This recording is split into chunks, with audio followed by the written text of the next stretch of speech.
Subscribe करें हमारे YouTube channel साधना gold को और पाएं वीडियोस सबसे पहले। बेल आइकन दबाना ना भूलें। चाहे लाख कमाए धन दौलत ये बंगला कोठी बनाई है, माँ बाप ही ना खुश है तेरे, बेकार ये सारी कमाई है। ये लाख नहीं ये राख है, इस राज को मत भूलना। आजकल लोगों को संपत्ति और वस्तु पदार्थ इतना महत्व का हो गया है, उसमें माँ बाप गौण पड़ते जा रहे हैं, माँ बाप गौण होते जा रहे हैं। वस्तु पदार्थ पैसा इतना प्रधान होता जा रहा है, इतना महत्व, इतना वो मूल्य उसका बढ़ गया है लौकिक पदार्थों का। तो माँ बाप अपना जो रिश्ता होता है पुत्र और माँ बाप का, वो गौण होता जा रहा है। इसीलिए आजकल ऐसे प्रसंगों की बहुत जरूरत होती है। सब कुछ धन नहीं है भाई, पैसा ही सब कुछ नहीं है। जीवन में मानवता, हमारा जो धर्म, हमारा जो कर्तव्य, वही महान होता है। उससे ही आदमी महान बनता है। केवल पैसे से कोई महान नहीं होता है। यदि पैसा का ही सब मूल्य होता तो लोग धनपति के ही पैर छूते न, है ना? लोग धनपति के ही पैर छूते, किंतु मूल्य होता है सद्गुण का, सद्धर्म का। गांधी जी के पास इतने धन नहीं था ना, इतना धन नहीं था, पैसे नहीं थे, फिर भी लोग पैर छूते थे, क्योंकि धर्म है, सद्गुण है, वही महान है। तो आजकल लोग माँ बाप को भूलते जा रहे हैं और कहा है कि गिले में सदा ही सोए है, सूखे में तुझे सुलाया है। गिले में माँ सोती है, सबको पता रहता है कि रात में बच्चे जो गीला कर देता है बिस्तर, तो माँ गीले में सोती है और बच्चे को लेकर सूखे में सुलाती है। गीले में सदा ही सोए है, सूखे में तुझे सुलाया है, बाहों का बना करके झूला, तुझे दिन और रात झुलाया है। ऐसे ऐसे माँ झुलाती रहती है, बाहों का झूला बनाकर, है ना? बाहों का बना करके झूला, तुझे दिन रात झुलाया है। इन निर्मल निश्चल आंखों में एक आंसू भी मत घोलना।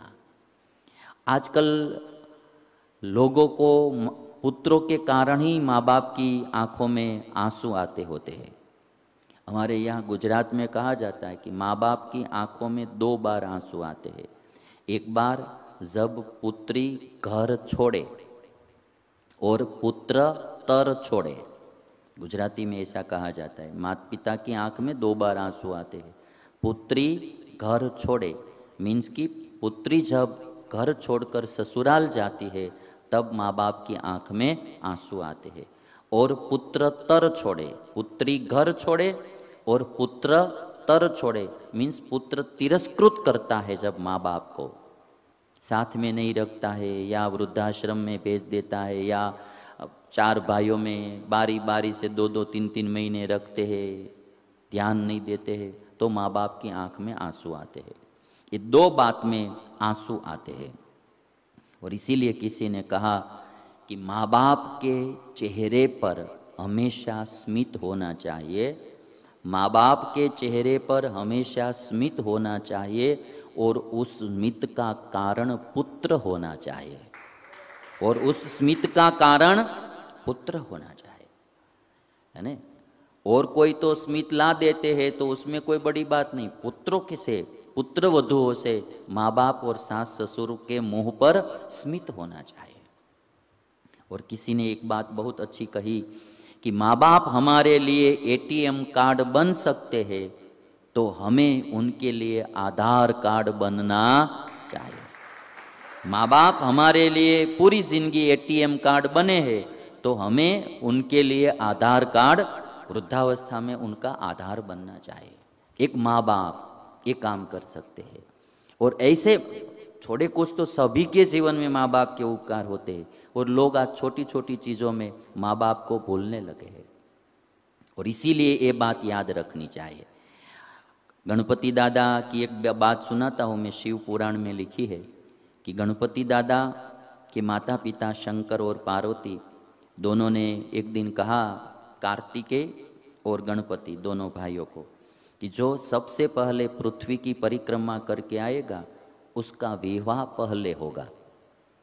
तो विवाह की बात चल रही थी, शादी, दोनों लड़के बड़े हो गए थे, तो शंकर पार्वती ने सोचा कि अब शादी कर दे।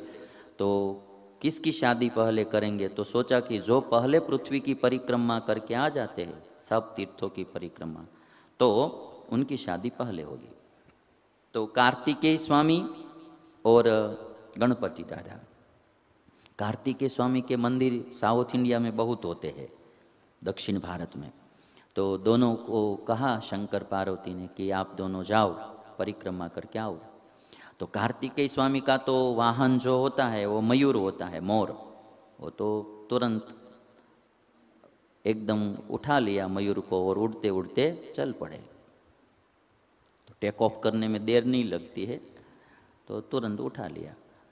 और गणपति दादा ने सोचा कि मेरा वाहन तो है चूहा, अभी ये मेरा वजन ज़्यादा, चूहा छोटा, अभी कितना भी चलाऊंगा तो भी मैं कार्तिकेय के साथ तो पहुंचूंगा ही नहीं, क्योंकि उनका वाहन तो मोर है, वो तो उड़ता जाता है।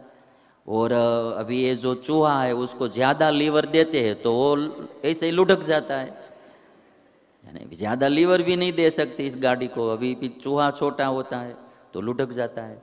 तो गणपति दादा ने सोचा कि ये काम हमसे नहीं होगा। तो क्या सोचा गणपति दादा ने कि मात पिता के चरण में सब तीर्थ होते हैं, मैं मात पिता को प्रणाम करके परिक्रमा कर लूँ। तो गणपति दादा ने सोचा कि मैं मात पिता की परिक्रमा कर लूँगा। तो मात पिता का पूजन किया और 7 बार मात पिता को परिक्रमा कर ली, पूजन किया और परिक्रमा कर ली। और फिर माता पिता के पास आकर कहते हैं मेरी शादी कर दो। गणपति दादा, ये हमारे रुस्तमबाग मंदिर जहाँ कथा चल रही है वहाँ हमने ये चरित्र पत्थर में इसीलिए ही तराशा है ना, कि ये पता लगे लोगों को मंदिर दर्शन करने के लिए आते हैं तो मातृ पितृ भक्ति उनके जीवन में आ जाए, इसलिए शंकर पार्वती को गणपति दादा परिक्रमा कर रहे हैं अपने माता पिता को। और साइड में ही श्रवण जो अपने माता पिता को यात्रा करा रहे हैं, वो भी नक्शी काम हमने नक्काशी काम यहाँ करवाया है कि कोई भी आते हैं तो उनको पता चले कि मातृ पितृ भक्ति हमारे जीवन में होनी चाहिए। तो गणपति दादा ने आकर माता पिता से कहा कि अब मेरी शादी करवा दो। तो शंकर पार्वती ने कहा कि तुम परिक्रमा करके आओ। तो कहता है कि 1 बार नहीं 7 बार परिक्रमा मैंने तो कर ली। शंकर पार्वती कहे कहाँ से आपने 7 बार परिक्रमा कर ली? तो कहते कि मैंने आपकी 7 बार परिक्रमा की तो पूरी पृथ्वी को 7 बार परिक्रमा हो गई। जो शिव पुराण में गणपति दादा ने बात लिखी है वो मैं आपको सुनाता हूँ।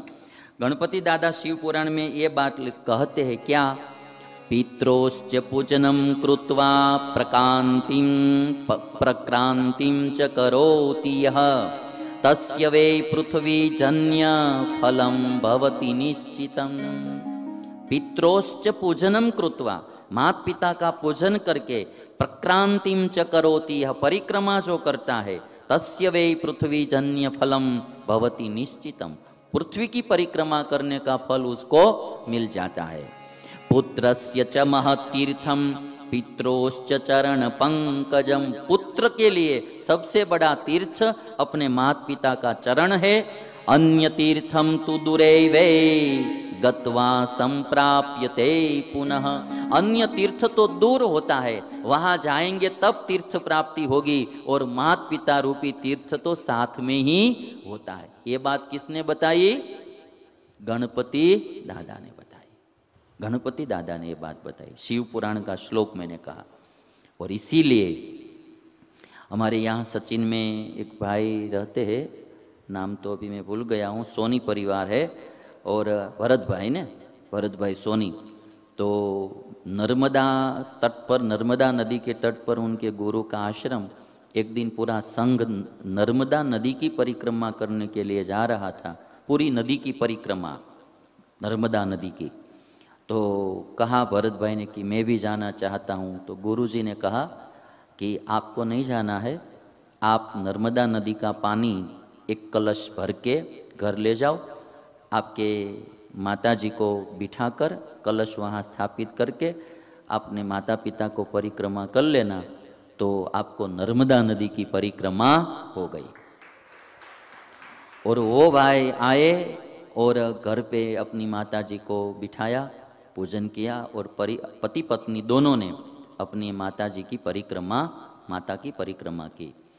उन्होंने कहा कि गुरुजी ने तो एक बार बताया था, किंतु तब से आज दिन तक वर्षों व्यतीत हो गए, मैं हर दिन मेरी माता की पूजा करके परिक्रमा करता हूं। और यही नियम आज मेरा पुत्र और मेरी पुत्रवधू, वो दोनों यही नियम पालन कर रहे हैं। वो भी दोनों मुझे और मेरी पत्नी को बिठाकर पूजन करते हैं और परिक्रमा करते हैं।